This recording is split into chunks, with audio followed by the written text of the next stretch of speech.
Здравствуйте, вы смотрите «Якутия Лайв», с вами Ирина Ефимова. Вот уже 50 лет творческая судьба связывает Станислава Афанасенко с Якутией. Сначала работа концертмейстером группы альтов в оркестре театра оперы и балета и сольное исполнительство, а с момента открытия высшей школы музыки педагогическая деятельность, без малого 30 лет. Ученики Станислава Максимовича более 50 раз становились лауреатами, дипломантами различных международных и российских конкурсов классической музыки. Выпускники составляют костяк групп в струнных инструментах, в симфонических оркестрах филармонии и театра оперы и балета.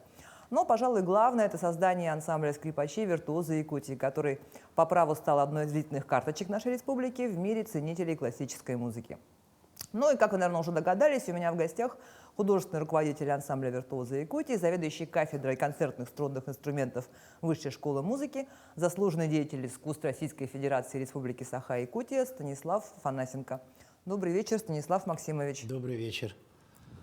Мы начали с того, что 50 лет вас связывают с Якутией, 55 лет вообще творческой деятельности, насколько я понимаю, и скоро у вас юбилейный концерт.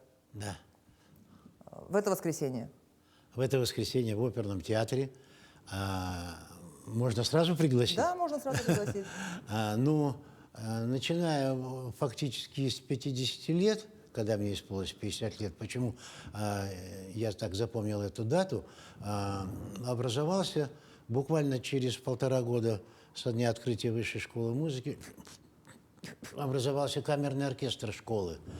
Я взял руководство, и вот исполняется четверть века этому нашему камерному оркестру, а на презентации его в оперном театре маленькие наши 10-летние, 11-летние дети играли концерт с народным артистом Советского Союза, бессменным председателем жюри конкурса нашего «Скрипка Севера», выдающимся скрипачом современности Эдуардом Грачом. С ним и играла наша выпускница Екатерина Рахимова, которая сейчас преподает в Московской консерватории и Центральной музыкальной школе. И вот с тех пор ведется отчет, это тоже будет юбилейная дата. Конечно, мы этот концерт посвящаем 30-летию образования Высшей школы музыки.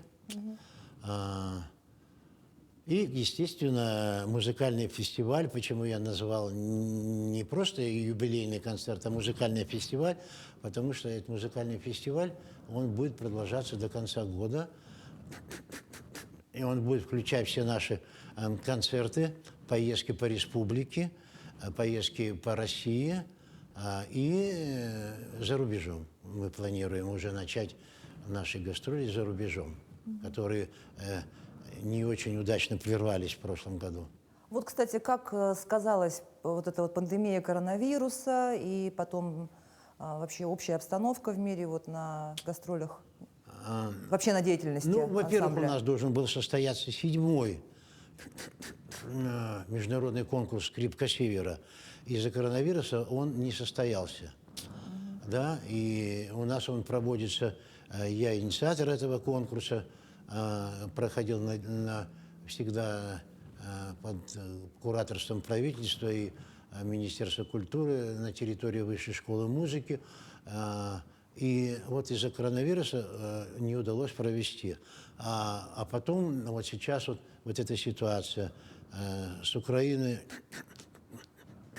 я очень надеюсь, что мы вернемся к этому конкурсу, чтобы образовывать, потому что и более из 10 стран Европы и Азии, и с Аляски даже были у нас участники этого конкурса. Более 200 человек за эти 6 конкурсов. И жюри у нас состояло где-то из порядка 10 стран. Из Китая, Германии, Венгрии авторитетные члены жюри приезжали. Ну, вот так получилось. И, конечно, наши поездки. У нас в прошлом году должна была состояться 7-я поездка в Соединенные Штаты Америки с гастролями. Но из-за этой СВО все полетело. Мы должны были в США выступать, в Мексике выступать. Вообще-то мы, вот как я опережаю ваш вопрос, 29 стран, 29 стран, и многие страны по несколько раз. Мы выступали в Корее 3 раза, в Китае, по-моему, 4 раза. И много это можно перечислять. Ну вот, я должен сказать, что не были в Японии. Уже была договоренность о гастролях в Японии, и здесь коронавирус. Вот так вот. Ну, ничего, мы ежегодно все равно практикуем наши концерты, активно осваиваем. Центр наш, нас ежегодно приглашают в Международный культурный форум в Санкт-Петербурге. Правда, 2 последних не состоялось из-за этой же ситуации, но мы по программе, нас включает ежегодно, Санкт-Петербургская филармония включает в свои абонементные концерты.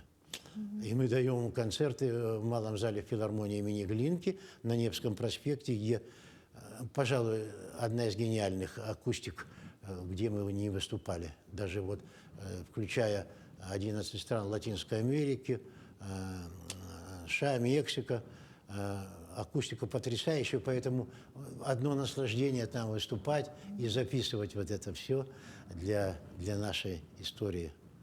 А как, по-вашему, в чем вообще феномен вот виртуозов Якутии? Почему, как так получилось, что вот такая популярность у ансамбля, он стал брендом фактически, да? Вы знаете, я должен во всем, мы благодарим Михаила Ефимовича Николаева. Ну, вы знаете, для чего это была построена деревня канадская, а потом началась перестройка, и все решили отдать. И одной из организаций культурных было, по-моему, 20 претендентов на эту канадскую деревню. Михаил Ефимович решил, что отдать музыкально одаренным детям Якутии. И здесь наши поездки начались по республике, по Булусам ездили, прослушивали большое количество детей. Убеждали родителей оторвать этих детей от семей и привести к нам в школу-интернат. И самое главное, я считаю, может быть, даже это не столько наша заслуга, ну да, трудоголизм это никуда не деть, фанатизм, но условия созданы. Дети там живут, они все время под нашим контролем. Мы не занимаемся с ними 2-3 раза в неделю. Как в музыкальной школе вы обычной? Да, как в простой музыкальной школе. Мы можем их каждый день контролировать. Понимаете? Поэтому вот с таких юных лет, они, и самое главное, конечно, развитие у детей артистизма, энергетики, артистизм, желания, потому что публика именно любит, почему наш ансамбль везде и повторно приглашают, и бесконечно. Вот мы сейчас выступали в ноябре в Сургуте, 3-й раз уже выступали по программе международного музыкального фестиваля «60-я параллель». Мы тоже «60-я параллель». И 850-местный зал был забит просто. Нас, наверное, концерт растянулся минут на 40 из-за оваций. Понимаете, поэтому сказали руководители отдела культуры и директор филармонии, только ваш звонок, и мы вас обязательно приглашаем еще. Они оплачивают нам дорогу, все. Ну, это Сургут, ясно. Богатый город. Да. Ну, вот так люди любят настоящее искусство. Понимаете, я уже не говорю, что всегда наши залы Питерской филармонии, уже за неделю билеты раскуплены на наши все вот эти концерты Международного культурного форума. И это очень престижно, выступать по программе, потому что там на последнем конкурсе было 100 министров культуры со 100 стран, 32 тысячи участников.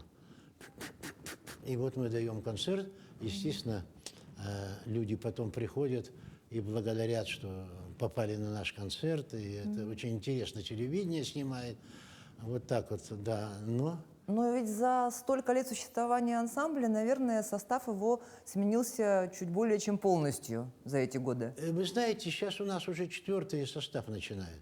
Наш первый выпуск, ему уже под 40 лет. Ну, 30 лет прошло, представляете, да? Да. И что самое интересное, ой, не буду выдавать, они все хотят сыграть с ансамблем, с нынешним составом, который уже там второй есть, ну, которые вот закончили уже вуз, закончили, консерваторию нашу закончили, и продолжают они работать у нас. Это Фрося Ефимова, Настя Васильева, Инна Синякова, Сандара Семенова. Вот они продолжают работать, потому что это очень интересно. Все время ездить, видеть новые страны, понимаете? Но это началось, как говорится, у меня с детства, когда мои родители познакомились во время окончания Второй мировой войны с Японией в Китае. И потом они переехали после окончания подписания мирного, ну, уже договора, переехали, их уже отец был военный, и вот его сначала в Амурскую область перевели, там и родился я, на станции Возжаевка. Потом в Австрию мы жили, он служил там, потом на Украину, Одесса, Винница, Чертков, а потом произошла демобилизация, они переехали на родину мамы в Алма-Ату, и там я закончил консерваторию, но вот эта потребность в путешествии у меня не ушла. Мне все было интересно смотреть новое. И поэтому после окончания консерватории я год проработал еще в оркестре и решил освоить музыкальное пространство страны. Написал на 5 адресов с севера и Дальнего Востока, включая Якутию, и выбрал, было 5 приглашений, и выбрал Якутию. Думал, поработаю годик, 2-3, и поеду дальше осваивать туда, к центру, на запад. Интересно же, это все интересно. Но так получилось, что вот эти годик, 2-3 превратились в 50 лет. А вы мне когда-то давали интервью, рассказывали, что в оркестровой яме нашли свою жену. Ну, можно так сказать. Можно так сказать. Но я приехал сюда в 1973 году, а она после окончания Санкт-Петербургской консерватории, Лариса Габышева, приехала в 1978 году. Ну, нам не надо было много времени, чтобы подружиться. Да, и вот мы... И она с вами и работает. Да, и работала в оркестре, она была концертмейстером оркестра, а с открытием школы мы пытались было совмещать, но и надо чем-то жертвовать. Если у нас поставлены цели грандиозные, наполеоновские, у меня всегда почему-то наполеоновские цели. Если уже браться, так браться. И вот мы считаем, что вот это очень хорошим результатом мы пришли, где мы востребованы по большому счету именно как профессиональный коллектив. Хотя у нас в оркестре работают еще и студенты, и учащиеся старших классов, и даже есть 9-й, 8-й класс, но которые уже по своему таланту, вот вы меня спрашивали, насколько вы считаете талантливые якутские дети. Ну, знаете, я вот это запомнил, да? Дети везде одинаковые, понимаете? Главное – подход. Главное, что и наша цель высшей школы музыки – как можно больше людей прослушать. Потому что я, как всегда говорю, боимся потерять Моцарта. Вы понимаете, родители могут не знать, если они не музыканты, а может быть ребенок одаренный, может это будущий Моцарт. Ну, и поэтому вот мы стараемся вот так вот больше прослушать, найти, где выступаем, когда по республике, и обязательно организую прослушивание детей. А легко распознать вообще в ребенке талант? Ну, вы знаете... Или какие-то просто способности, а дальше уже... Ну, обязательно всегда проверяется слух. Обязательно проверяется ритм. Обязательно проверяется энергетика, психологическое состояние. Бывает, что слух великолепный, абсолютный даже слух, а играют фальшиво. Ведь что такое скрипка? Скрипка – это самый, как японцы установили, самый сложный вид человеческой деятельности. Самый сложный вид. Потому что, как и у нас есть поговорка такая, на скрипке надо играть или великолепно, или никак не играть. Потому что миллиметр, если ты пальчик поставишь выше или ниже на струне, будет звучать фальшиво. А фальшиво – это все слышат, это интонация или фальшь. Потому что частота звука, она исходит не от человека, она исходит из космоса. Наши все органы человеческие работают на космических частотах. И поэтому вот эту музыку создал, можно сказать, не человек. Музыку создал космос. Человек только ее притворил в частотность звуковую, что свойственно человеческим органам. И поэтому вот это и есть классическая музыка, основанная 500-400 лет назад. Понимаете? И вот это вот это и есть развитие всех. Я даже скажу даже то, что по центральному телевидению я услышал, сейчас очень популярна во всем мире, особенно в азиатских странах, Корея, Китай, Япония, программа «Музыка для всех». Эту программу, проект этот вел у нас в республике Михаил Ефимович Николаев. Китайцы это давно поняли. И если 10 лет назад, как передали, что в Китае 4 миллиона детей занимались музыкой для всех, то есть все общеобразовательные звуки, школы проходили музыкальные дисциплины углубленно, то через 10 лет 60 миллионов уже, понимаете? И, допустим, в Японии в каждой общеобразовательной школе есть симфонический оркестр. Но вот есть мнение, что музыкой должны заниматься одаренные дети, а дети, которые без способностей, ну, может быть, им и не нужна эта музыка. Или, как вы считаете, все равно всем нужно заниматься? Еще одна музыка, как ничто другой предмет, это даже вот очень видный наш российский музыковед, который приезжала, которая к нам на «Розовую чайку» конкурс в августе месяце. Она, можно сказать, ведущая ученая, что именно музыка развивает ребенка, интеллект, как ничто другое. Не читание, не наука, не физика, а именно музыка развивает интеллект. Поэтому вот это все уже весь мир понимает, и поэтому это надо к этому стремиться.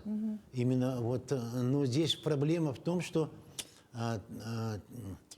инструментарий. Должен быть инструментарий, а инструментарий сейчас очень дорогой. Это нужно финансирование достойное. Нужна подготовка кадров, именно не профессиональные, как школа, высшая школа музыки готовит, а именно на уровне педагогики для простых детей. Ну вот у меня еще такой вопрос, связанный со школой музыки, именно с высшей, да? Там, получается, за ребенка родители выбирают, по сути, в 6-7 лет уже его всю дальнейшую судьбу. То есть вот отдают заниматься музыкой и... Да, если в простых музыкальных школах республики, я помню, я приехал, было 120, сейчас, по-моему, меньше. Да. Вот. Это ясно, это для общего развития музыкальные школы.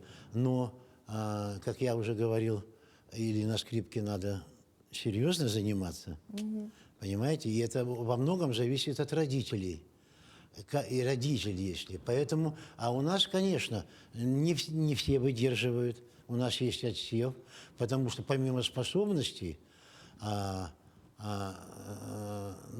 нужно еще где-то старание прививать. Ну, как я говорю, я называю это трудоголизмом. Понимаете? Именно, чтобы понимали, что... А то дети... Я не хочу заниматься музыкой. А почему? Потому что у него не привито к нему старание трудиться. Потому что, когда в простой музыкальной школе занимаются, да, они, ну что, там 2 раза в неделю, бывает 3, они кружки всякие, спортивные, все это отвлекает. А если у нас занимаются, это уже ориентир на участие в профессиональных Ну, в конкурсах. общем, как школа Олимпийского резерва, только музыкальная. Да, да. У вашего ансамбля очень много разных концертных программ. Вот как вы их выбираете, как вы их готовите? Ну, знаете, все удивляются. Ну, был у нас случай, когда мы в Англии по линии Де Бирс выступали, да. Там есть на границе Англии и Шотландии город Карлайл. Миллионный город. И я помню, нас принимала мэр, я ее пригласил на наш концерт. И она была на нашем концерте и потом восхищалась тем, что как дети 2 часа стоя наизусть играют массу произведений. Наши английские дети давно бы взяли стулья, поставили пульты, поставили ноты, пригласили дирижера и спокойно играли. Понимаете? А ведь наша особенность в том и заключается, что ежедневная у нас работа с ансамблем приводит, как мы выступали на 130-летие Шаляпина в Гроте в Ялте, где он выступал, да, и потом газета «Известия», «Культура» российские писали удивительный молодежный коллектив, обладающий подкожным чувством ансамбля. Подкожным. То есть мы вырабатываем это вот с таких лет, что они могут закрыть глаза, они могут отвернуться друг от друга, но уже музыку чувствовать, фразировку, интонацию, темп, уже не глядя, понимаете? Вот это всех и поражает во всем мире. Такого в мире нет, я вам честно скажу. Даже в признанных школах Америки и Англии. Да. А я спрашиваю, во Франции мы там 3 раза выступали. А почему? А потому что у нас дети давно бы повернулись бы от такого труда и ушли к другому педагогу. А я говорю, ну это наша советская система спорта, музыки. Добиться результата надо, Федя, надо. Понимаете? Надо добиваться. А бывало, что кто-то вот в один момент говорит: все, я устал, я больше Да, не могу. Да, у нас тоже были. Бывает такое? Да. Потому что у нас играть очень сложно. Потому что наизусть все надо играть. Виртуозно очень играть, вместе играть. Я ничего не буду говорить про наши оркестры. Ну, это тот же вариант. И представляете, тут самое главное, что они выходят на сцену без нот, без ничего. Они смотрят в зал, и устанавливается аура между залом и зрителем, то есть и музыкантами. И вот этим покоряют всех своей энергетикой, своим артистизмом, своим вдохновением. И зал, естественно, реагирует. Не просто так смотрит. Мы выступали в Китае первый раз. Они скромные очень, китайцы. Ну, 3-4 секунды вот так вот. Я говорю, доведу вас до 30. В конце концерта они 30 секунд выступали. Аплодировали. Я уже не говорю, вот сейчас про Южную Корею мы выступали, да? И камерным оркестром ездили, и ансамблем скрипачей. Ну, они там вообще рекорд, студенты южнокорейские установили. 5 минут оваций. Стоя, зал аплодировал, наши уже пошли переодеваться. А я бегу к ним. Вы что? Давайте быстро на сцену, посмотрите, весь зал стоит. Минута, 2-3 овации, понимаете? А где самая благодарная публика? Ну, если бывает самое благодарное, ну, тут сложно сказать. Ну, под впечатлением, вы знаете, бразильский футбол? Вот в Бразилии нас принимали просто молодежь, и все... Мы играем концерт, ко мне подходит администратор. Вы знаете, 400-местный зал, 200 человек там стоят, они не смогли попасть на ваш концерт, потому что билетов нет. Вы не смогли бы дать второй концерт? Как это?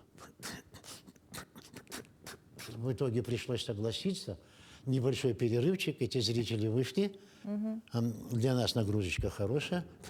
Снова новый зал, и мы второй концерт даем. Потому что и все, естественно, нас провожают, бегут, провожают нас, с нами фотографироваться и все. Ну. Ну, а вот, тем не менее, у вас же в программе ансамбля бывает не только классическая музыка, но включаются еще какие-то вещи. Вы знаете, более мое современные, глубокое убеждение в чем? Не бывает плохой музыки, бывает плохое исполнение. Вы понимаете? Можно в любой музыке найти изюминку и сделать из этой музыки конфетку. Просто изысканно очень, если не тривиально, как упражнение играть, да? Это как мы выступали в Союз деятелей культуры в Москве, да? Сольный концерт. Там еще Репешинская была, выдающиеся деятели, тогда живая балерина. А параллельно оказалось в другом зале конкурс московских ансамблей скрипачей, тоже детских. Ну и была там как раз пауза перед выступлением. Я пошел послушал. И нашим детям не сказал, идите слушать. Потому что слушать их нельзя было. Потому что стояли вот так. Механические. Механическая игра. А наши все перевернули, весь зал перевернули. Ну, еще тогда Владимир Петрович Ларионов был наш большой очень друг. Ну, и много было. И Грач был Эдуард Давидович. Многие имена были очень. Ну, вы понимаете, вот это, именно вот эта энергетика, она, как этот Третьяков, очень известный в мире скрипач из Новосибирска, солист по всем странам очень известный. Когда мы во Франции выступали, наш друг пригласил к себе, и он там был. Он говорит, удивительно, он сам из Иркутска, говорит, я все время думал, что якутские дети – это чум, такие спокойные, такие неэнергичные, вот сидят, а говорит, что я увидел. Это ж энергетика, вот это вот самое главное. И это не зависит от национальности. Как их развивать? Как раскрывать? А вот нет, кстати, в популярности ансамбля такого еще эффекта, что действительно все ожидают от Якутии ну, чего-то, какой-то экзотики, а тут классическая музыка, дети со скрипками. А как же? А как же? Вот мы выступали, в ЮНЕСКО выступали в Париже, а десятилетие Евросоюза было, это, где, как это, на границе Германии и Франции. Где этот город? И там еще интервью он дал, по телевидению показывали здесь, депутат Европарламента. Говорит, мы думали, Якутия это полезные ископаемые, это меха, это все вот леса. А здесь такой высочайший уровень развития классической культуры. Все были поражены просто, да. И вот приходили к нам, подходили за автографами, чтобы наши участники молодые поставили. Конечно, сложно избежать здесь, загордиться. Были и такие у нас случаи. Ну что ж, это, с одной стороны, хорошо. Это стимул. Стимул продвижению, дальше развиваться. Поэтому наши музыканты востребованы везде. Во всех странах. У нас и в Торонто, в Канаде работают, и в Америке, и в Германии несколько человек в оркестрах работают. Они везде популярны. И поэтому уровень нашей школы, я считаю, очень достаточно высокий. Это все благодаря тому, что нам созданы условия. Вы заговорили об автографах. Я вспомнила о том, что, наверное, автографы давали на дисках. То есть раньше вот к юбилею ансамбля, там так далее, выпускали всегда компакт-диски. А сейчас где найти эти произведения? У нас 8 дисков, 7 дисков мы выпустили. 8-й диск камерным оркестром мы записали в Москве на профессиональной студии с нашими выдающимися пианистами Носиной и Богдановым, концерты Баха. Есть и эти диски мы всегда можно приобрести на наших концертах. Ну, а за границей они пользуются очень популярны. В Америке наш продюсер выпустил свою партию английских дисков на английском языке, тоже очень популярны. А так вообще всегда на нашем и в YouTube-канале можно посмотреть. У нас есть свой как сайт или как? Сайт. Ну да, да. Да. Но все-таки, как замечаете или нет, что аудитория, вот именно любителей классической музыки, да, живой классической музыки, она возрастная, по большей части. Вот молодежи не так много, наверное. Вы знаете, это все зависит все-таки от политики. Понимаете, это много зависит от родителей, это зависит от политики властей. Я помню, к нам приезжали в школу однажды, я договорился, привезли маленьких нарушителей дисциплины из колонии. Они где-то там жили, дети с охранниками, с воспитателями, да, и мы дали им концерт, и потом воспитатели говорят, что вы с ними сделали? Они как завороженные в конце концерта уже сидели, слушали это все, понимаете? Это очень много у нас таких случаев, когда и в Санкт-Петербурге подошел после нашего концерта один мужчина, говорит, я свою жену на коляске, она не ходячая, вожу на ваши концерты, концерты в филармонии. Вы знаете, после вашего концерта она встала и пошла. Верить, не верить, но это было такое. Да, это таких случаев очень много. Или во Владикавказе там, где ваши артисты? Я говорю, они переодеваются. Она зашла, упала на колени и головой стала биться о пол. О, Господи. Ага. От благодарности она в таком состоянии была, в эйфорическом, понимаете? Я говорю, да вы что? Ну, вот так. А потом результат, когда уже во Владикавказ мы приехали, там зал оперного театра, все проходы были заняты. Это уже молва дошла, что приехали, что-то такое уникальное, понимаете? Ну что, спасибо вам большое. Все, что ли? Да, спасибо. Все. Время Приходите подошло на наш к концу. концерт. Да, можете позвать на концерт. Да, пожалуйста. 19 воскресенья в 17 часов будет ансамбль скрипачей, камерный оркестр, ансамбль виолончелистов-арфистов. Мария Шапошникова будет петь, солистка с нами. Да, будут солировать первый выпуск, концерт Баха. Симфонический оркестр нашей филармонии, симфоника Артика будет выступать с нашим выпускником-виолончелистом, который уже стал дирижером. Да. Все это в Театре оперы и балета. Да, все в Театре оперы и балета. Приходите, если успеете, приобрести билеты. Ну что ж, овации публики, благодарных учеников. Спасибо. Всего вам хорошего. На этом выпуск программы «Якутия Лайф» подошел к концу. Меня зовут Ирина Ефимова. Смотрите нас по будням в 19:15. Расскажем, чем живет Якутия.